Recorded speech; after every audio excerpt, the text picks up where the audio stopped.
welcome dears. So today we'll be winding up our writing skills. So as we were already dealing with writing skills and we spoke of the importance of formal writing, letter writing basically, and we also had a practice session on writing book reviews for fiction and academic writing as well. And now we'll be moving on into more aspects of writing skills. I know the class is going to be a bit boring, but there's nothing we can do. I'll be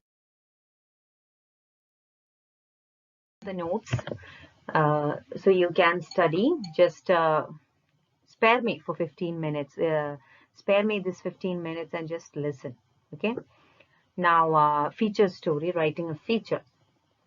A feature can be basically about any subject, from about a lifestyle piece, about an investigative report. It can be more, related to human interested stories.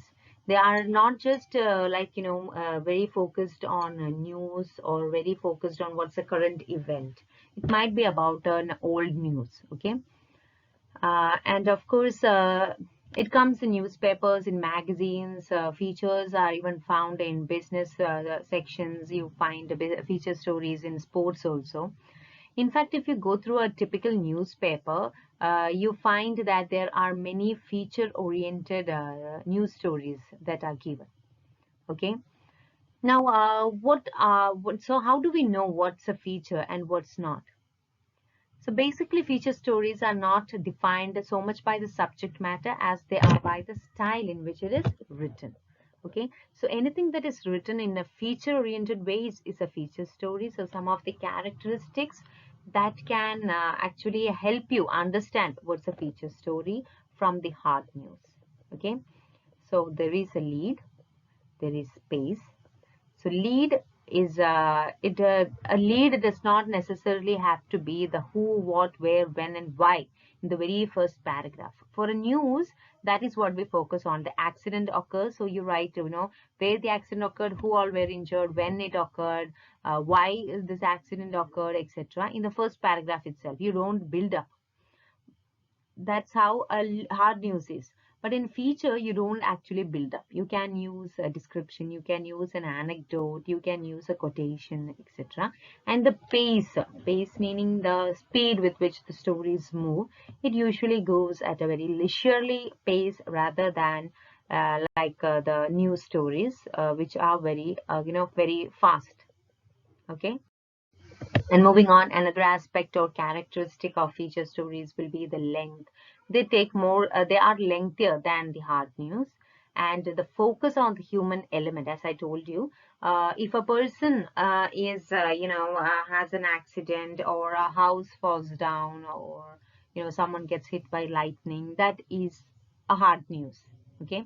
Now, when you go behind the story and you try to find out some human element, the person hit by the lightning, he was not just hit by the lightning, he had actually gone out to take something from outside for his mother, and how this person was very caring for his mother, how he very looked after his old mother, etc. So that kind of a human element, when you bring into the story, you write a feature on that person, and people come to recognize what a good son he was. So many social service people and many NGOs come and give their help to look after the mother. So that kind of what can we say, a result also takes place from that. Okay, so the focus will be on the human element. It's always called people stories. Okay.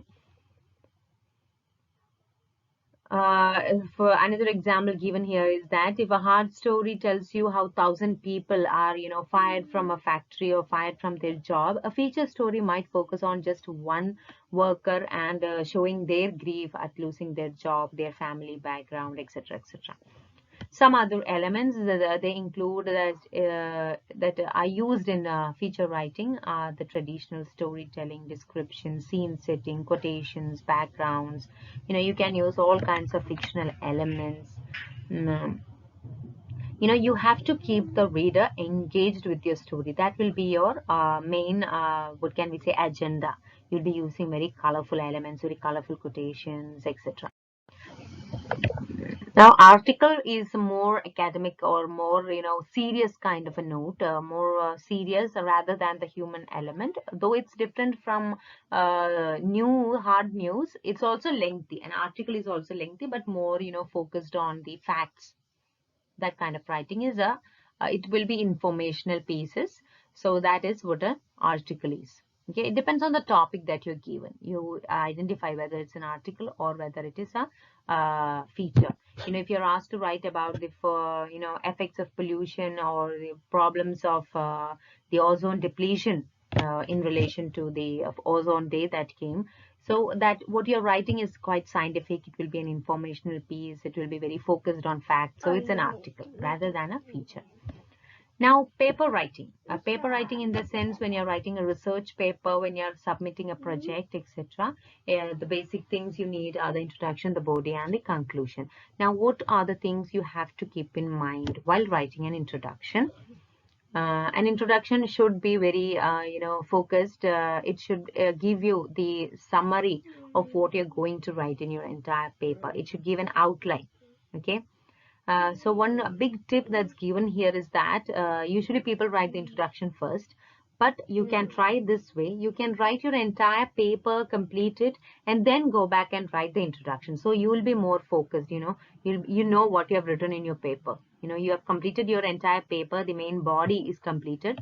You have written the conclusion, so you know what comes in your paper. So you can sum up everything and write a good introduction. Okay, so that's a very good tip that's been given, and you need to get the reader's attention in the introduction itself. It should be very interesting. So in this slide we'll be seeing some of the literary tricks to get the attention of the reader. You're providing startling information, like you can give the result of a survey, the child abuse, so much statistics and all. You give such a startling information and you can start your research paper if it's something related to the laws related to child sexual abuse, for example. Okay, so you give some startling information and you grip the audience, readers, so they will be prompted to read on. You can tell an anecdote, a personal experience, a small story. You can try to create a dialogue. You can create the summary information. That's what I told you earlier. You can give a total summary of what your topic is about. And another very important way is that you can write, you can begin your paper presentation with, or your research paper with a quotation that is, related to your topic. That's a very good method. Now ask a compelling question of the reader, very, grip them with some question. Do you think this is, do you have a moral conscience and all you can ask. So people will be, gripped, and then you tell them what it is. Now finish the introduction paragraph with your thesis statement. That is what your main paper is about. And then moving on to the body or the content that will be the main part of your research. So that will take up the next page, in the next 4-5 pages. It depends on what kind of a paper or topic you are presenting. And after that, you have to divide it into paragraphs. You can divide it into chapters. You can reread it, edit it, etc. And then coming the conclusion. Conclusion is also very important, where you sum up your arguments, you give the final perspective, etc. So the conclusion is very important, where you sum up, you give your personal opinion and also a total viewpoint on the subject. Okay, now we'll be moving on to some small topics, some small elements you have to note while writing. A complaint letter, a petition, as I told you, those are some of the factors you need to focus on. You might be asked, you might have choices in your exams, but these are things that you always need to know, right? So while writing complaint letter, you have to include your name, address, home, work, phone numbers, everything, all the details. And type the letter if possible, that's better. And make it very brief and to the point. You don't have to include lots of stories and background information, okay? If it is about a product that you have purchased, you have to give the important facts like the date and when you purchased, and if there was any offer, what type of service you were provided, the model number, etc., etc. And you have to give the exact reason what your problem is and why it cannot be resolved and what your complaint is. So enclose all your documents regarding that problem. Try to send, always keep copies of everything that you're sending. Avoid being very angry or writing a very threatening letter. If you don't replace my fridge right now, I'll be going to the consumer court, etc., etc. So don't be very angry and don't write a very threatening letter, because the person who's reading the letter is not the person who was responsible, right? So if there's a problem in the product, you can write a decent complaint letter, and also you can get it solved. So keep a copy of all the letters you. A sample complaint letter is given there for your reference. So just to go through the name of the contact person, title, company, consumer, date. You give the account number, everything on so and so date. I bought or leased or repaired or rented the product, etc. at certain location. So you give all the. This is a sample complaint letter, and to solve the problem, I would very appreciate if you could do it at the earliest. You can give state what all you are enclosing also at the end of the letter. So that could be a very decent complaint letter. Now also we'll look on the writing a petition letter. A petition letter can either accompany a formal petition or request a change in the status of a particular situation. Okay. So it can either be a petition like somewhat like a complaint letter. It will be effective if you give all the details. So express your personal opinion and recommend or request a solution. Talking to the concerned individual, give the all the necessary information. So a sample petition letter is also given there. Just read through the petitioner's name, etc. When you write a petition and whom you're addressing. I'm writing this letter to bring to your attention something I believe is unfair and requires attention. I would like to appeal my dismissal from the name of university. Like you are writing this petition, you are sending like a file. You are filing a case against someone. So I'm ready to appear, but was diagnosed with this virus, and I could not write a letter. So I sent a letter to the university. So this person could not attend a certain exam, and now he's doing a petition or filing a case like. So I was entitled to appear for the exam when I was certified healthy. So when I again sent an application, I was informed that I have been dismissed from the university. So medical reasons are always valid if you have the correct documents. But in this case, he was not able to write. This person who was writing the petition was not able to write the exam.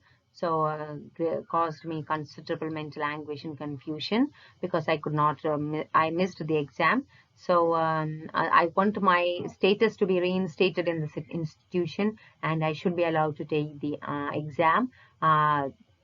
Because keeping, following all the rules and regulations of the university, this is something that I am liable to. Okay. So enclosed are the copies of my letter in which he had already informed the university about his illness, in which he is giving the doctor's medical certificate, etc. Everything. So all the details are there. So thank you. So he is filing this petition against the university because they have barred him from writing the exam. So this is how you write a petition letter, a complaint letter. So it's a simple format for a formal letter. So you just have to note what all factors or what all details you need to include in these kinds of letters, petition or complaint letter, or whether it be like when you're writing a project paper or when you're writing a research paper, feature, article, etc. Okay. Thank you, girls, for your time. Bye bye.